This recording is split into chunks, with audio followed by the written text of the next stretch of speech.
მოვითხოთ ვიცე-მერის პოსტზე მამულიშვილთა საგვარეულო კავშირის თავმჯდომარის ნიაზ ბოლქვაძის დანიშვნას.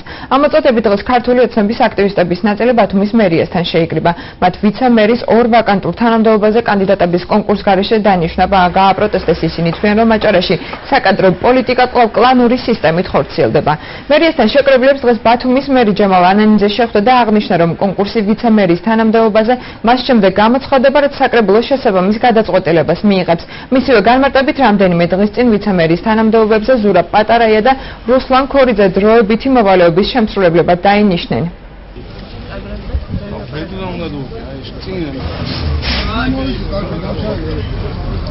ქალაქში ვიცე-მერად ბატონი ნიაზ ბოლქვაძე რომელიმე თანამდებობაზე რომ დაენიშნა.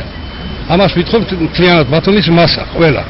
19 ივნისს ბატონი ნიაზ თხოვეთ რომ დაეწერა განცხადება ხალხმა, მოვიყვანეთ, დაწერა ბატონმა ნიაზმა განცხადება ქალაქის მერიაში ბატონ ჯემალ ანანიძესთან, რომელიც 12 დღეში უმაღლეს 12 დღეში უნდა მიგვიღო პასუხი ვერ არ მივიღეთ. მე ყოველთვის ვიყავი ხალხთან, ეს ყველა მიცის, მე მათი მოთხოვნით შევიტანე განცხადება, მაგრამ არ არის თავარი აქ ჩემი სამსახური. თავარი არის ის, რომ არც კონკურსი, არც არაფერი არ ტარდება და ხალხის აზრის იგნორირება ხდება. ხალხის აზრი არ არის გათვალისწინებული.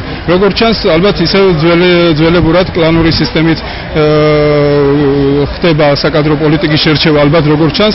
მერიაში გვაქვს დაახლოებით 40-მდე ვაკანტური თანამდებობა და კანონის შესაბამისად, როცა კონკურსის გარეშე ინიშნება პიროვნებები, ისინი არიან მოვალეობის შემსრულებელი.